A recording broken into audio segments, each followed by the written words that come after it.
Okay,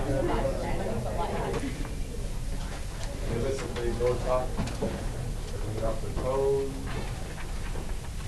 Yeah, phones don't bother me at all until I start talking. So. Okay, with regard to the related rates, the problem that deals with the street lamp, number 15, okay? Eyes on me, come on, eyes on me, look at me, look at me. Okay, the street lamp problem, you really, I gave you the problem just so that you could kind of get an experience of kind of diving into something that's unfamiliar, but don't stress too much about the lamp problem. The first time I read that problem, I could not figure out what they meant. I had to go look up the solution. Okay, so it's normal to be feeling stuck on that. Now, once I show you the solution, it needs to make sense though, because they have had that exact same problem on the AP test multiple years. It's very unusual for them to put a copy of a problem on different tests, but they actually have in this case. So they don't even change the name. They change the numbers a little bit, but it's exactly the same problem. So make sense of it, but don't feel bad if it didn't make sense on the first year. So the street lamp problem talks about, let me find it here, one second.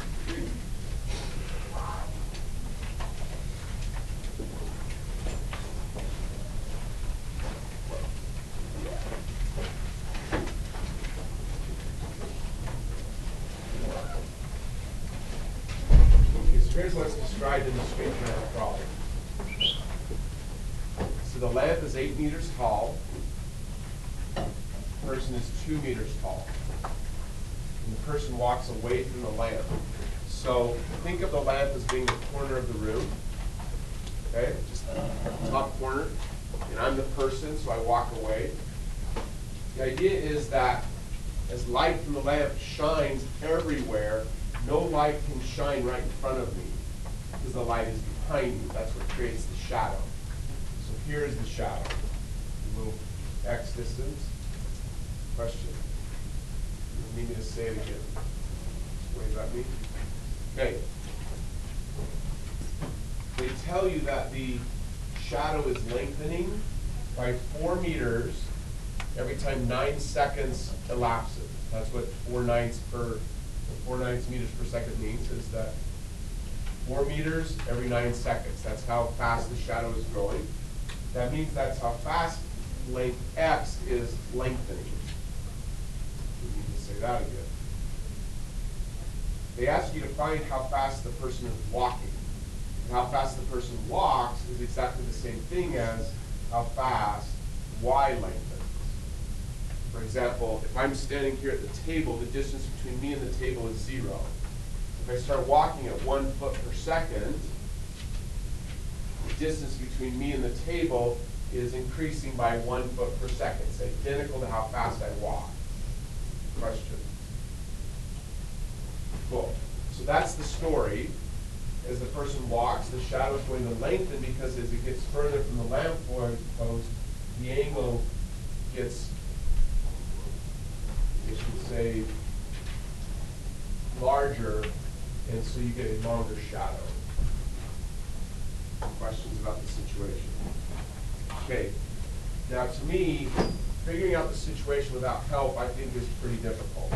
But now that you've figured it out, you should be able to apply the acronym. And after consultation with a few periods, I do like the idea of spelling it correctly. The A comes in handy.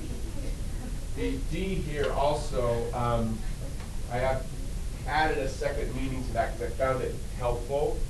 You should draw a picture, but you should also draw Danica's chart as it applies to the problem, where one column represents the amounts that they are referencing, and the other column represents the rates. Trying to get everyone straight in their head that there's an amount and then there's a rate, and they're different. The amount, X, is the length of the shadow. That's measured in meters. So this would be meters. The distance between the person, that's measured in meters as well. And then there are the rates. So I'm done with the pen for a minute, Alex. They talk about the rate at which the shadow lengthens. I write that down.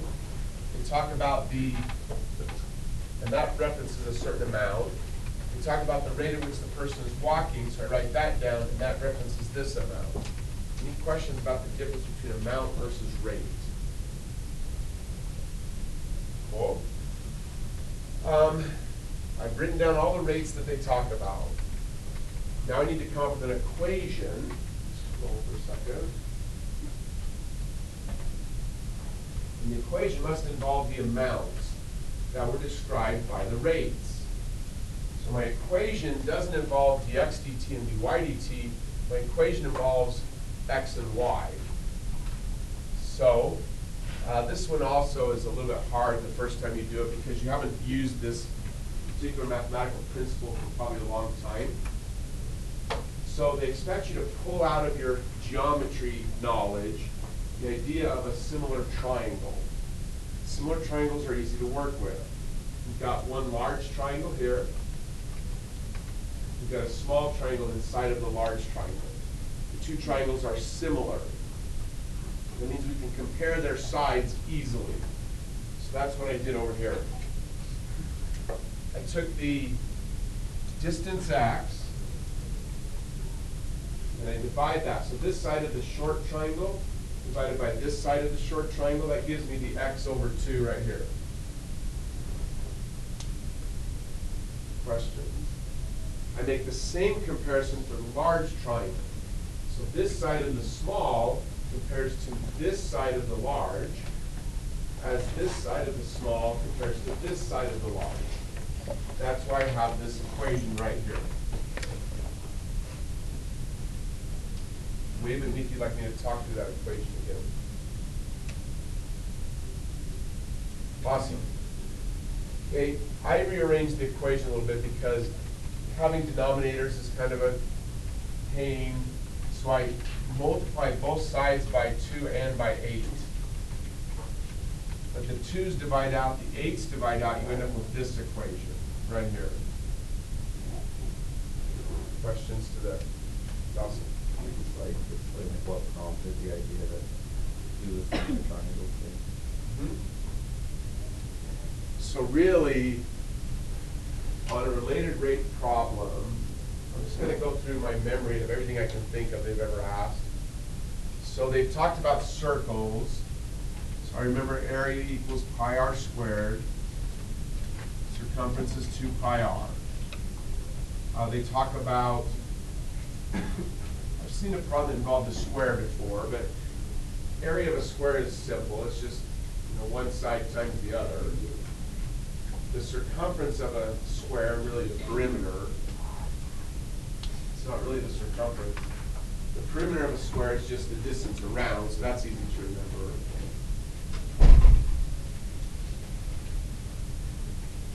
Let's see, what else have they given me? For spheres, cones, they usually give me the formulas, so I don't have those memorized. If a right triangle is involved, they often want me to use Pythagorean Theorem. And then triangle within a triangle, they want me to use similar triangles. So, and I think I've seen one other problem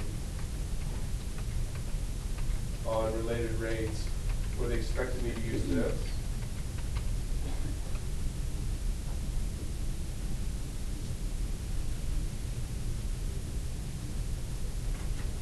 The sine is the opposite over the hypotenuse. Cosine is the adjacent over the hypotenuse. Tangent is the opposite over the adjacent.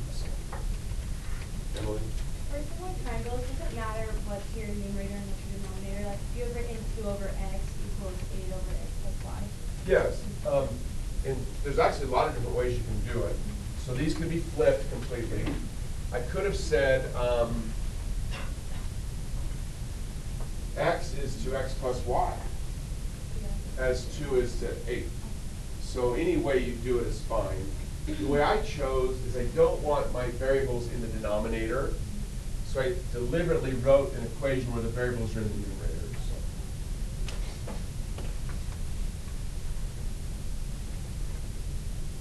Question. Super Emily, super awesome. divided both sides by 2, that gives me this equation. So, and now I can take the derivative. So over here, you have it back. I'll let me scroll just a second.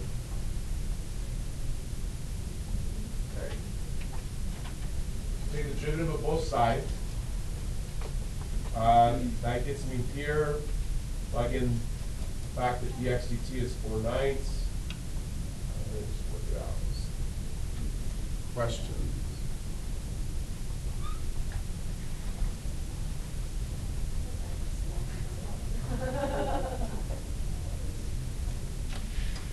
You want me to talk through any part of it again?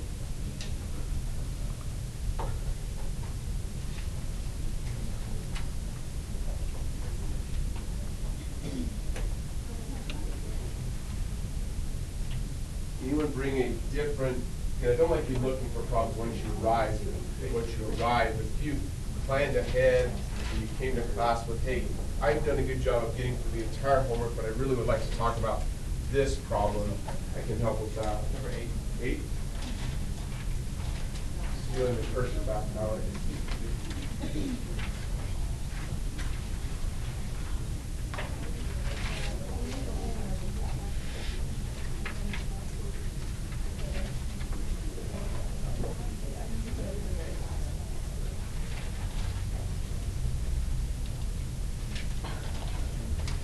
What threw me off was the subject gave us both.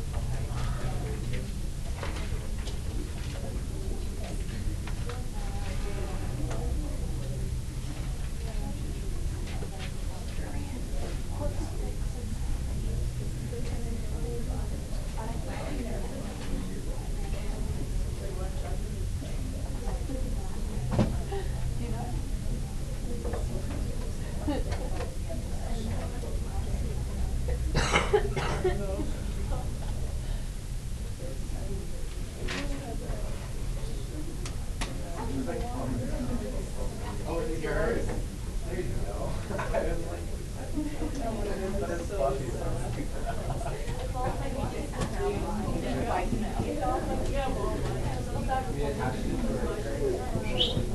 Yeah, look up, please. Hey, look at me. Look at me.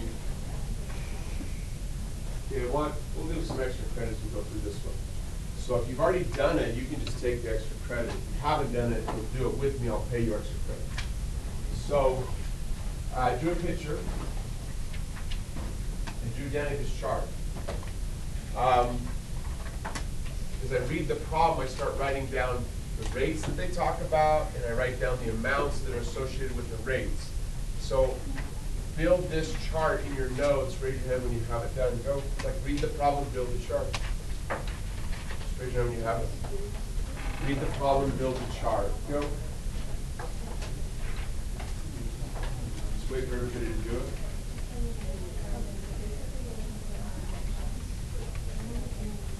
Read the problem and write down the chart. Paris is in. Put her hand down for a minute. Alexa's got it. And it has her dribble back. So. Jake's in. Rachel's in.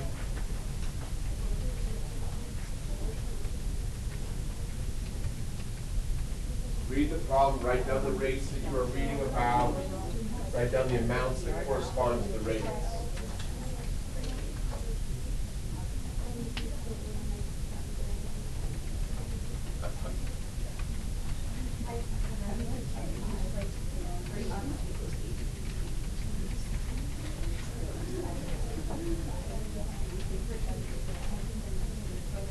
Nate's in.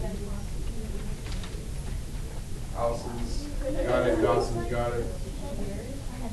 David's got it. Connor's in.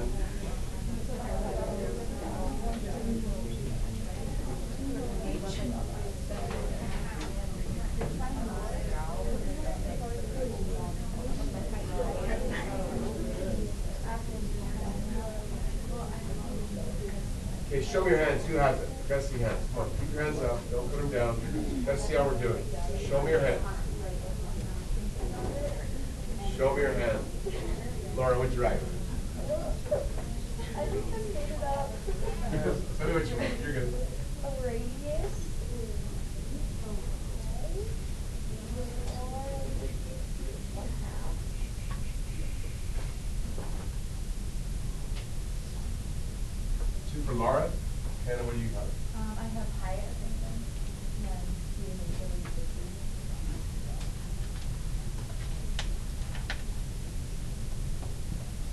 points for Hannah. Suganda? I have B over DC. Say loud. B over DC. And since they talk about the rate of change of the volume, that means that the volume itself is important to us. So who has this on the paper too for Suganda? Show me. Two more. Okay. Where did you get the D? So, super, super Ethan, listen. No one talk, no one talk, no one talk. Hey, look, you gotta find a way, like everybody's gotta find a way to read slower. I helped somebody with a retake the other day, they lost 4 points, that's 12 out of 100 for reading too fast. They didn't make a mistake, they just read too fast. They didn't read what was in the problem. So the volume of a cone, radius r and height h is given by this formula. Okay, at that point, hey, I'm not writing down any rates because they haven't mentioned any rates. So I make note of the formula, which will probably be important. But otherwise, I just keep reading. If the radius and the height both increase at a constant rate, the keyword is rate. So I wrote down those two rates and the corresponding amounts. At what rate? So they're talking about another different rate in cubic centimeters per second. Okay, I have memorized that cubic centimeters per second, that's a value of the rate of change of the volume. Is the volume increasing? So they want me to find dV dt, which means the amount of volume itself would also be important. Question? Awesome, good question, is it? Okay, so we've got everything written down. We've got to come up with an equation that involves the amounts. They were very generous. They gave us the equation. That's pretty common, actually. So volume is equal to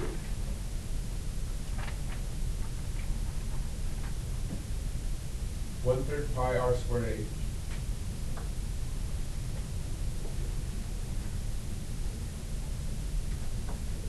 Okay, that's the EA part of DRED.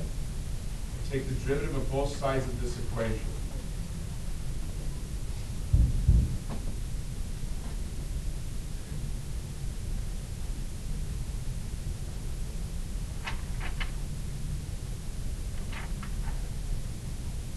So I pull out the constant. This becomes dV dt.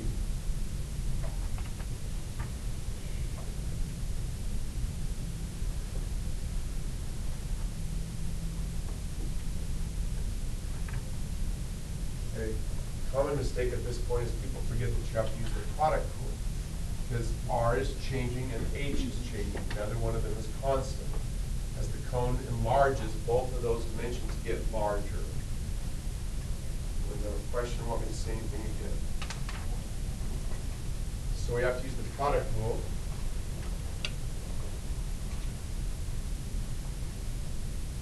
So we have dV over dt, 1/3 pi.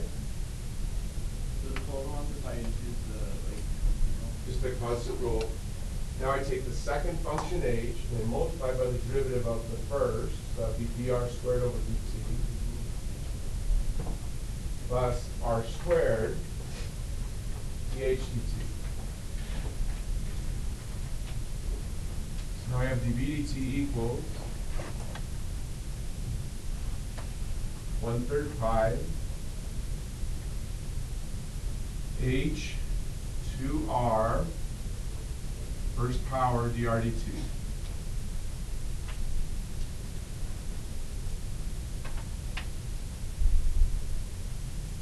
You would like me to talk through any of that?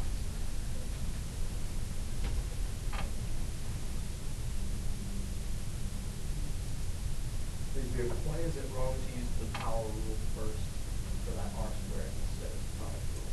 That's what I did. So the mistake there is this, points. To use the power rule first, I have to see something squared like this. Well, not squared, but like something to a number. But that would be t, I guess. But you don't see that. Like right here, you see d of r squared h. So if you just use the power rule, you're just ignoring the h. Oh, There's no, being a little sarcastic here, but there's no ignoring rule. So don't just pretend it's not there. That's bad. If you use the product rule, you're not ignoring anything. You can be certain of that. Hey, look at me. Look. For both antiderivatives and derivatives, if you're using a rule that you're ignoring something, then you're using the wrong rule. Right here, d of all of this, the product rule applies. If I just look at this part and ignore the h, that's incorrect. So, please. This might be a very dumb question. Will not be. So if you're finding the derivative of the whole thing, and you pull out 1/3 pi out, if you're finding the derivative of 1/3 pi, does that not just become 0? So what you're mixing it up with is that if I had the derivative of 1/3 pi all by itself, like just that's it, that derivative is 0 because it's a constant. In this case, the 1/3 pi is a multiplier. So the situation you're thinking of would look like this. Erase this. So here's a comparison of the two things I think you're thinking of picking. I have d over dt of 1/3 pi r squared h. These are all factors, so the constant factors can come out. That's the constant rule. And then I'm left with needing to use the product rule. If I had this instead, d over dt of 1/3 pi plus r squared h, I can use the additive rule to treat them separately, and then this derivative is 0. Is that your question? Yes. One Keep more. going. If it was just 1/3 r squared, you wouldn't pull it out, right? It would just be 1/3 r squared. If it's one, you're doing great. If it's 1/3 r squared, you have two options.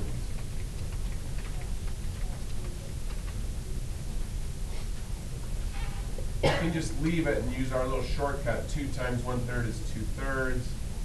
R to the first, DRDT. Or you can pull it out. And then it'd be 2 times R to the first, DRDT. So But you could leave 1/3 pi there, but Yeah. to make it easier to go. just my choice. So. Go ahead. Please, Jake. Could you just explain real fast why you can't treat the h like a constant also? So look here. It says in the very beginning that the height is increasing by 0.5 centimeter per second. So h isn't a constant. H is changing. That's a good question. Good point.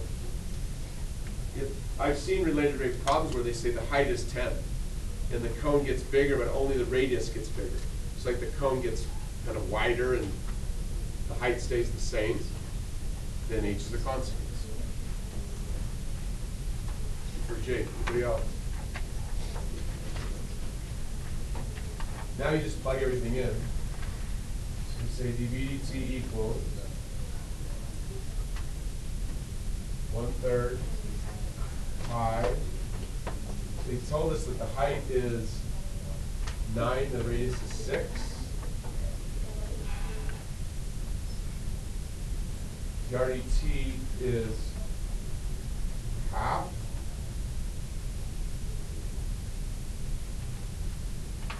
R squared is 6 squared.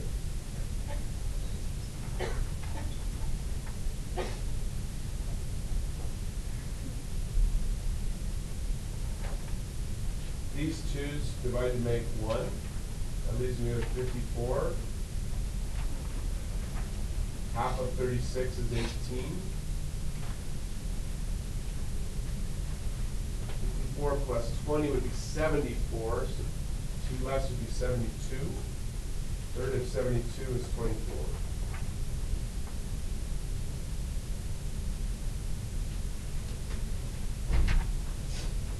Questions?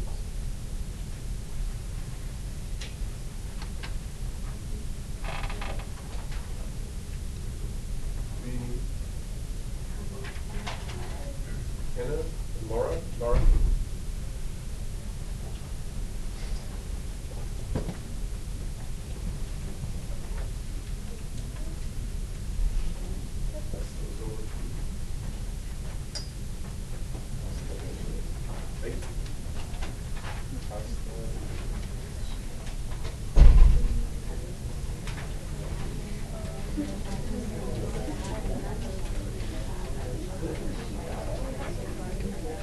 Yeah.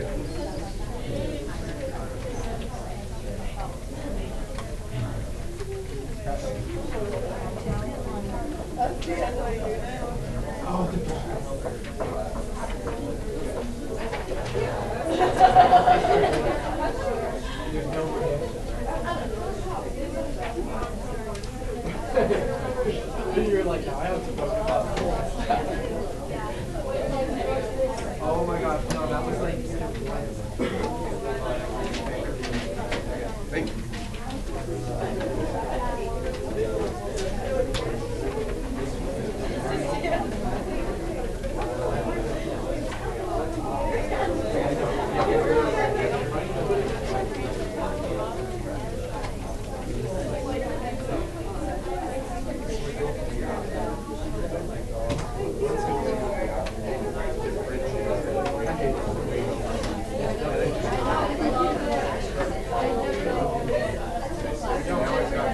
Equation right here.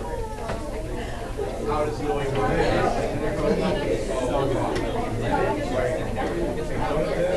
Sine pattern analysis.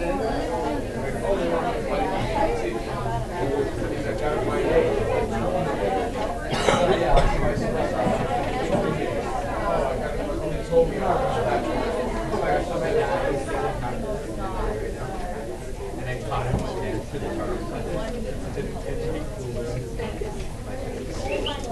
Okay, look at me, please. Okay, let me explain this. Look up.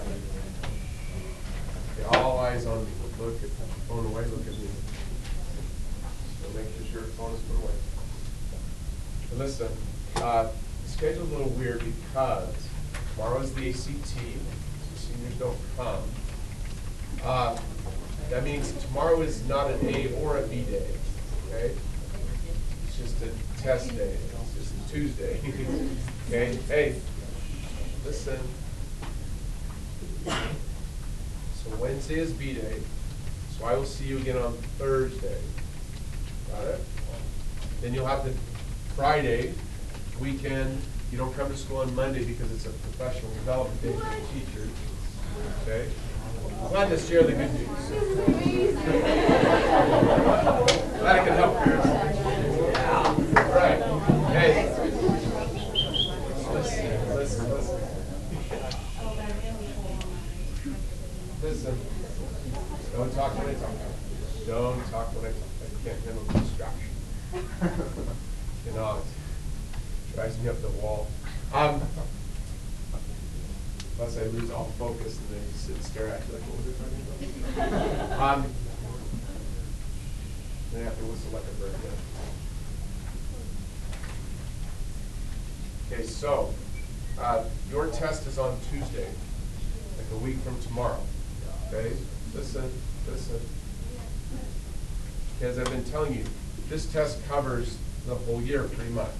There's about 2 or 3 topics we haven't quite covered yet. We'll kind of merge those in. There's no more units. From this point on, we are simply doing AP practice tests. But to get you started on an AP practice test, I've got a very helpful beginning. Okay, so you have 30 problems here. They're all multiple choice, no calculator. That matches exactly with the actual AP test. First section is 30 problems, multiple choice, covering the whole year, no calculator. To help you kind of ease your way into a mindset of I've got to know the whole year, this first test I'm giving you a really big help. These 30 problems are not the exact copies of the test problems, but they're pretty darn close. So this is more like kind of old-fashioned math where the teacher says, hey, just know the practice test, the real test will be nearly a copy. And it actually is very close, okay? So I did that because it's your first exposure to the whole year, and I thought that's an easier way to kind of transition. Make sense? Awesome. Okay, you have the answers to help confirm that you're understanding. And I have one other help for this. After this period during my craft, and still the pen, Holly, I will post on my website this document. Okay, so this document shows every single problem on that practice test, and I've worked it out. Okay? Y'all understand? Okay, now, warning again though, hey, listen. You must have the mind set up, hey, I'm preparing for May 15th.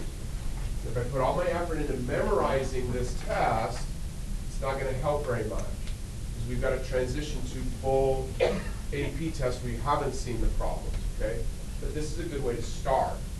So the resources are the test itself to practice on. I would not do it on this. Do it on your notebook. This will be posted that you can look at. Then Thursday, we'll spend the entire period just discussing whatever concepts you want to discuss. Like whatever problems you worked on, you looked up the solution, but you're like, I can't remember why we did this, or what was the reason, or whatever. Like lots of why questions on Thursday. Okay, you can look at the how. It's on the notes. Just look it up. But the why is what's important. Okay, and getting you to remember the whole year. Question. Awesome. Okay. For the last 30 minutes of class today, we have to keep moving because May 15th is a fixed deadline. So any questions about how the test is going to work, how you're going to prepare, okay, put this away, put the yellow packet away. There's no new homework tonight other than preparing for the test. So this little 30-minute discussion is just to get us going on one of the remaining topics that we haven't quite yet covered. So, in your notes,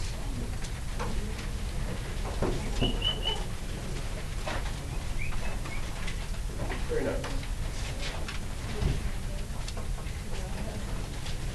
Okay, in your notes,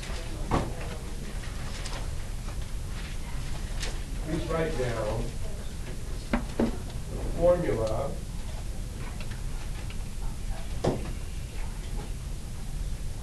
as you have it memorized. Okay, we've had a test on this, we've had several homeworks on it. You need to have memorized the formula to find the area of a region on a graph. Like I write it on the board all the time. Just, if you don't match me exactly, that's fine, but if you're taking a test and it said find the area, in fact, let's do this. Let's give it a little help.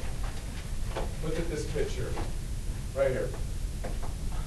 Say you open the test and it has a region defined like this. Gives you this information. I'll just tell you, root x is this curve. 1/10 x is this line. You should have been able to recognize that just looking at it. But this is a line, this is a curve. And then x equal 4 is here. So please write on your paper, and I'll pay extra credit, the formula for finding the area of this shape. Write it down. Think of it as a test. You've got to find the area. I don't expect you to find the area, but I expect you to write down the formula. Go. The specific one for this one. Thank you. The specific formula for finding this red area. Which one's the top line? So once you memorize something, What do you want, like? when you see 1/10 x, you need to remember that that's a line. So that's how you know that's this. And if you don't remember what root x looks like, that's okay, because you'll remember that, oh, that one's the line, that's got to be root x. Then x equal 4 is vertical lines. For Dawson. Write down the equations, the integral that you would perform to find that area. When I see all the pencils down, we'll pay. So what's that? I did get lots of hints, actually.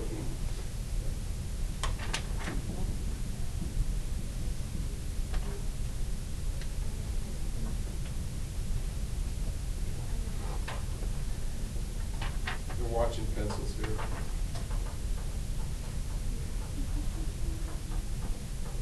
Okay, show me your hands if you have it written down. Come on, I want to see. Show me your hands if you have written down the formula to find the area. What'd you get, Penny? I got, so 0. Hold on a second. Sorry, my bad. Get back to the board there. So area equals. The integral of 0 to 4. We have to see the square root of x, that's the top line, minus 1/10 x, the bottom line. Both are say it better. How many have this written on their paper? 2 points. Good work. Please. Well, if you go dt, That's okay. dx would have been better, but that's okay. wait, why is this? The reason dx is not a huge thing, but it's important to get it right, is in this case, because the formulas are y in terms of x, the axis is the x-axis versus the time axis, so we want to use x for the integral. That's all. Okay, so if it has been over the time, Yeah, dt. Perfect. Super Paris. Anybody else? Awesome. Okay, look. Raise your hand if, when you write this down, and I think this is fine, you're not really remembering exactly why this formula works. You're just kind of remembering that I've told you repeatedly that at this point forward, using the formula is good enough. So raise your hand if that's how you wrote this down. Like, you didn't go back and say, hey, wait a minute, I've got to find all the rectangles, and you just write down the formula. Raise your hand if you just kind of wrote it down by just looking at the problem and writing it down. Show me your hand. 2 points. Okay. It comes from the fact that, look, the formula comes from the fact that we really are finding the area of one rectangle, then another rectangle, then another rectangle, then another rectangle. But now that we're comfortable with that, you don't have to go back to the roots of the, the origins of the equation. We can just use it. Please. I wasn't really thinking about it. I Oh. was thinking of it like that top equation, finding the area of that, and that lower one, like the opposite, that using the ratio of that, what if you raise that into That works just as well. Perfect. Perfect. 2 for Aaron. Everybody good? Okay, the point I'm trying to make is this. Look at me. Come on, look. For this type of computation, it's totally fine to simply memorize the formula and know how to use it. So we start at the x-coordinate where the first rectangle is located. We go to the last rectangle's location. We simply take the function that's used to compute the y-coordinate at the top of every rectangle, subtract the function that gets used to find the y-coordinate at the bottom of every rectangle. That's the equation. Having the equation memorized and knowing how to use it is good enough. Question? Okay. We're going to transition now to a new type of computation. Instead of finding area of a shape, we're going to find the volume of a shape. So, look here. Okay, this is the area of this shape. They're going to take this shape and they're going to rotate it to create a 3-dimensional volume. Why? Very exciting video.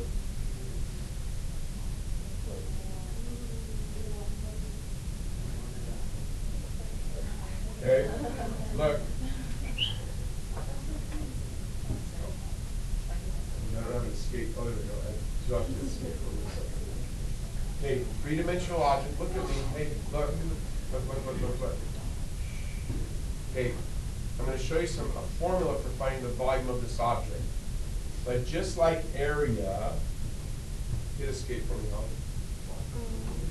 You can hit the bottom. Oh, okay. You're right here. You're right.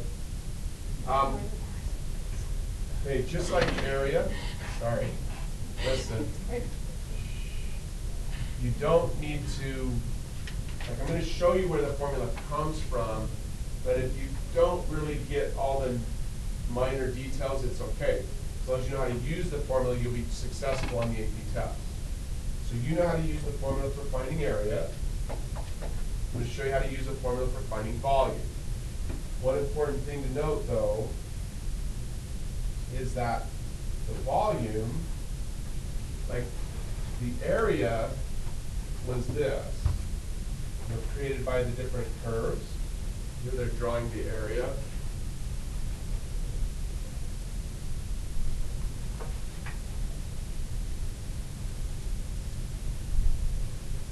So that's the area. The volume is separate and different. Warning, do not try to somehow use this equation to find the volume. They don't correspond well at all. This is how we find the area of the shape you saw. The way we find the volume is different. If you try to somehow use this to find the volume, you're not going to make any sense of it. It's going to be a mess. Okay? So we need to find the volume of this shape. And with the area, we find it one rectangle at a time. It's actually why, like, Aaron's method works just great for finding the area. But the reason I teach the idea of one rectangle followed by another and another and another is it fits well with what we're going to do for volume. We find the area one rectangle at a time. Once we have a volume, we're going to find it one slice at a time. So this is a rough approximation of what you see on the screen. It's not quite the same, but okay. See it?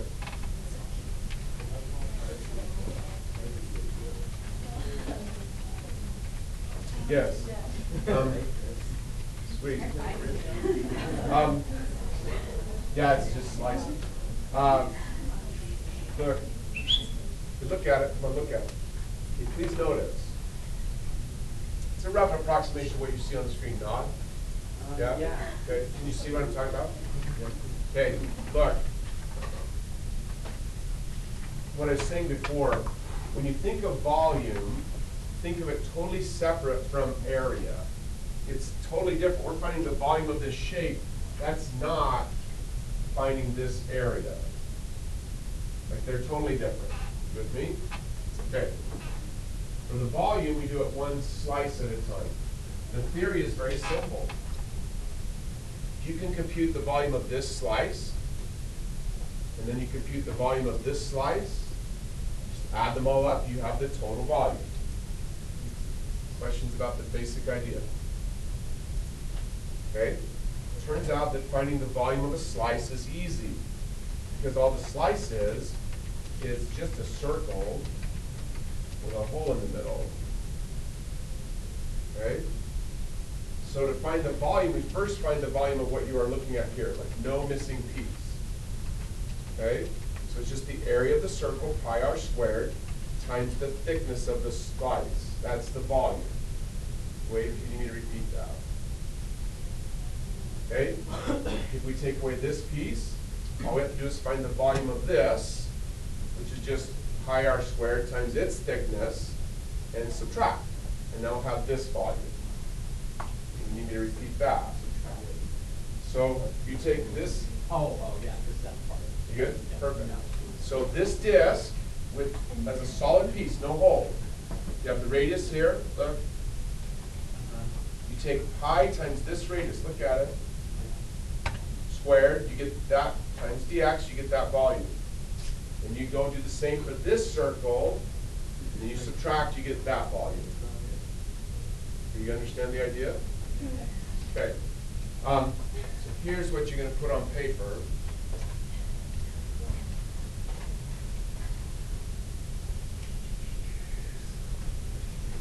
So, 1 second.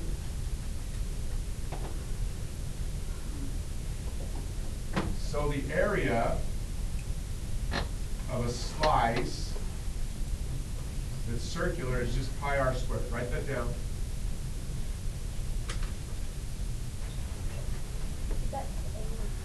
So area of a circle is just pi r squared. Now write this in your notes. For finding the area of a slice with a hole in the middle, we've got to have two different radius values. So you have pi outer radius squared, subtract pi inside radius squared. That's what I just showed you with the model. Okay? This is pi outside radius squared. This is just pi inside radius squared. When you subtract, you get this area. You need me to repeat that.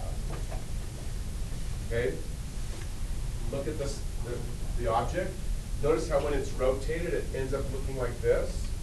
That means the thickness of each slice is a small change in x. It's just dx. So that's the area of a slice. I want the volume, I just need to do a series of computations. So the volume of an object which has slices that are circular with holes is just pi outside radius squared dx. Integrate from the first to the last slice.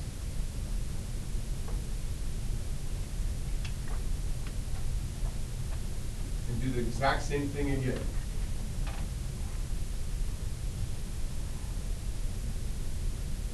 To get rid of the hole.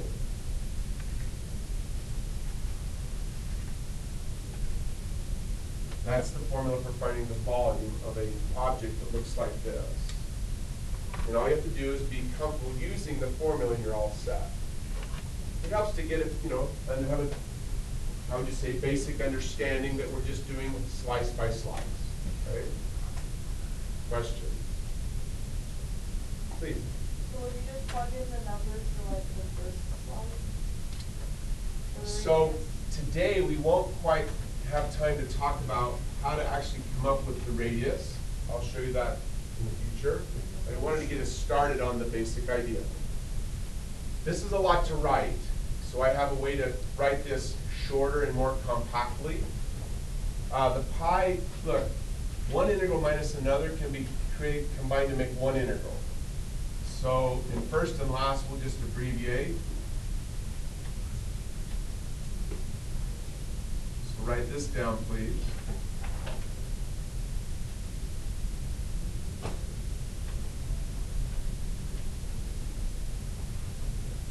Please, Sugandha. Is it squared on the R? Thank you. Mistake on my part. For Sugandha. A pi is a constant in both, so it can actually be factored out. So this is the formula that I like to have memorized.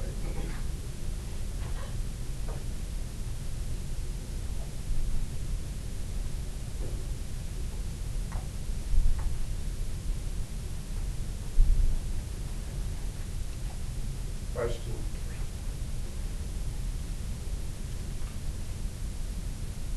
And we'll talk about how to come up with, so all that's left to do, part of the integral you already know how to do. Like, look at this picture. Here's the solid. Watch the rest of the video here for a minute. Stop it there. So the region that was created initially was just right here. Can you see it? Then they rotate it. And then they make a slice. Just like the model. So identifying where the slices start and end is easy.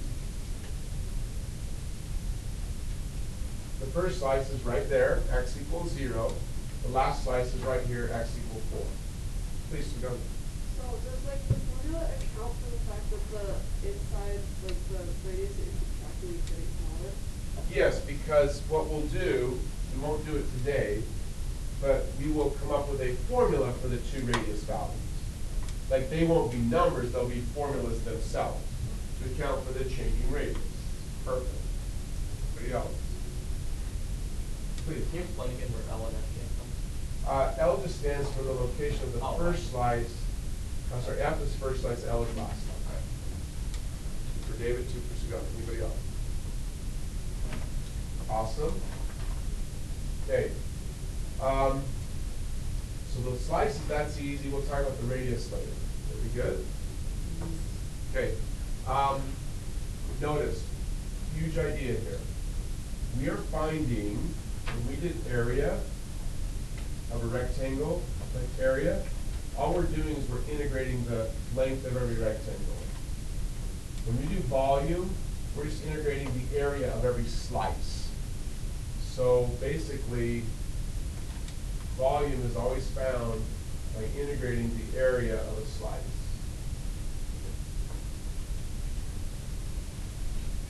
Right? Write that down, please. Volume is found by integrating the area of a slice. That means that we will also, after the test, get into shapes like this. Okay? Look at it. Okay, but what did I just say? you find the volume of an object like this, one slice at a time. And what shape is each slice? Triangle. Say it out loud, please. What's the area of a triangle? 1/2 base times height. So once you know the area of the triangle, finding the volume is really not that hard. You just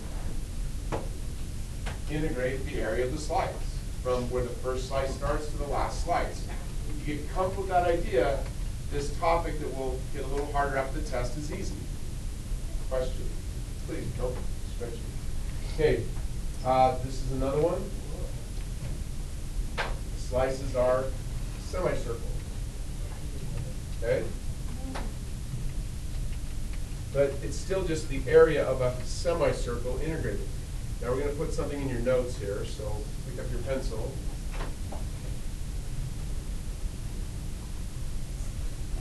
If I'm doing a semicircle, I've got to pay attention to the area of a semicircle. Draw like that. And it's equal to 1/2 pi r squared, because pi r squared would be the area of the circle. 1/2 pi r squared is the area of the semicircle. Question? Okay, you have to do one little conversion. When we actually start doing problems, it turns out to be easier to identify the diameter of the semicircle than the radius. Trust me on that, it's just easier. So we're going to modify this formula as so, like this. Radius is the same thing as diameter divided by 2. Write that down. Put that in your notes. Radius is the same as diameter divided by 2.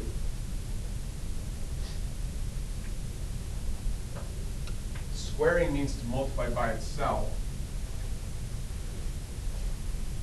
So this would be d over 2 multiplied by d over 2. You collect the 2's, you end up with pi over 8 diameter squared. So that formula is the one that I will have you memorize in terms of area of a semicircle. Questions? Area of a square, here's a square one. Not hard at all. It's just one side times the other side. So rectangles, same thing. Questions? Okay, really, if you're comfortable with the idea that all we're doing is going to find it one slice at a time, this topic will not be difficult. And now just a reminder, this isn't on the test. You had a little time today to get started. You should show up Thursday with questions about, like, hey, I've done the problems, I've checked the answers, I looked up solutions, but can't remember why we're doing this step. Got to be focused on the why, okay, in preparation for May 15th. Questions about preparing for the test. So no new homework tonight other than work on the practice test. All right, cool. Good work. Wait for the bell. 2 minutes.